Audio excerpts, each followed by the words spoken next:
14-ാം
സ്ഥലം.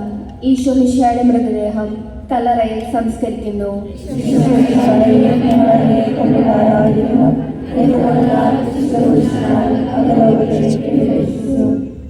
ഈശോയുടെ അത്ഭുതങ്ങളും അടയാളങ്ങളും വിശ്വസിക്കുന്നവർക്ക് മാനസാന്തരങ്ങളും രക്ഷയിലേക്കുള്ള വഴികളുമായി മാറുന്നത് തിരുവചനങ്ങളിൽ നമ്മൾ കാണുന്നുണ്ട്. ദൈവത്തിൻ്റെ പുത്രനായിരുന്നിട്ടും മനുഷ്യന്റെ സാദൃശ്യത്തിൽ ജീവിക്കുവാൻ ക്രിസ്തു തയ്യാറാകുന്നത് തന്നിലൂടെ മാനവകുലം മുഴുവൻ രക്ഷ പ്രാപിക്കുവാൻ വേണ്ടിയാണ്. അപ്രകാരം രക്ഷയിലേക്കുള്ള വാതിലുകൾ തുറന്നുകൊണ്ടാണ് അവൻ ഈ ലോകത്ത് നിന്ന് യാത്രയായത്. മരണത്തോടെ എല്ലാം അവസാനിക്കുന്നുവെന്ന ചിന്തപ്പാടിൽ നിന്ന് മരണത്തിനപ്പുറമുള്ള ഉദ്ധാനത്തിന്റെ മഹത്വം യേശു കാണിച്ചു തരുന്നു. മരണത്തിന് സ്വയം കീഴ്പ്പെട്ടുകൊണ്ട് യേശു മരണത്തെ ജയിച്ചവനായി മാറുന്നു.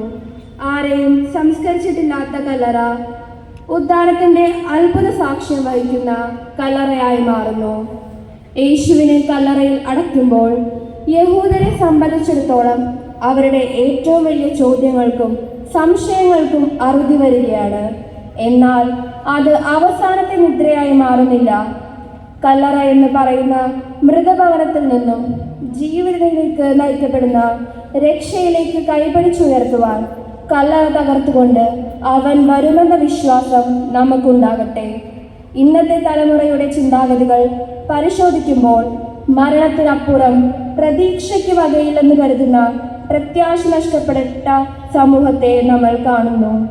കല്ലറകൾ നിത്യവിശ്രമ കൂടാരങ്ങളല്ലെന്നും നിത്യവിശ്രമം നൽകുവാൻ കഴിയുന്നവൻ ചാരയുണ്ടെന്നുമുള്ള ബോധ്യങ്ങൾ സൂക്ഷിക്കാൻ സാധിക്കുമ്പോൾ ക്രിസ്തുവിൻ്റെ ഉദ്ധാനം നമുക്കും ഈ തലമുറയ്ക്കും ആത്മീയ ജീവിതത്തിൻ്റെ ഉദ്ധാനമായി മാറും.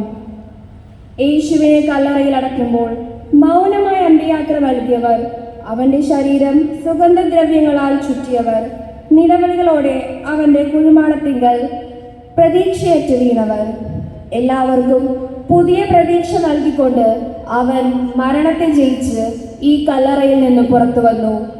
നമുക്കും ഓർക്കാം, ഈ വേദനകൾക്കപ്പുറം, നിരാശയുടെ കുഴിമാടങ്ങൾക്കപ്പുറം നമ്മുടെ ജീവിതങ്ങൾക്ക് ഉയർപ്പുണ്ട്.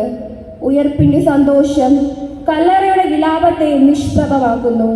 കാരുണ്യവാനായ നാഥ, പ്രതീക്ഷ നഷ്ടപ്പെട്ട ഞങ്ങളുടെ മാനസങ്ങൾ കല്ലറകളെന്ന പോൽ വിശ്രമിക്കുമ്പോൾ നിന്റെ ഉദ്ധാനത്തിൻ്റെ മഹത്വം ഞങ്ങളുടെ ആത്മീയ യാത്രയിൽ ഉണർവായി മാറാൻ സഹായിക്കണമേ. നിത്യം ജീവിക്കുന്നവനെ മരണത്തിൻ്റെ കല്ലറയിൽ അടയ്ക്കപ്പെടുവാൻ അനുവദിച്ച ഈശോയെ, ഉദ്ധിതനായവനെ, പിതാവിനോടും പരിശുദ്ധാത്മാവിനോടുമൊപ്പം സ്തുതിയും ആരാധനയും പുകഴ്ചയും എന്നും എന്നേക്കും ആമേൻ. സ്വർഗസ്ഥനായ പിതാവേ, അങ്ങയുടെ നാമം പൂജിതമാകണമേ. അങ്ങയുടെ രാജ്യം വരണമേ. അങ്ങയുടെ തിരുമനസ് സ്വർഗത്തിലെന്ന പോലെ അങ്ങാകട്ടെ.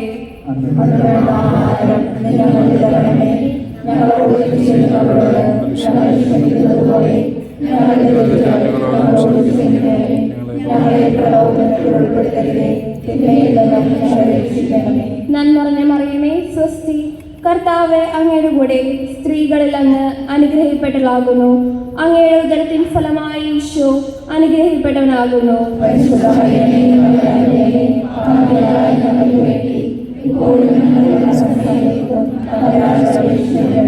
കർത്താവെ അനുഗ്രഹിക്കണമേ.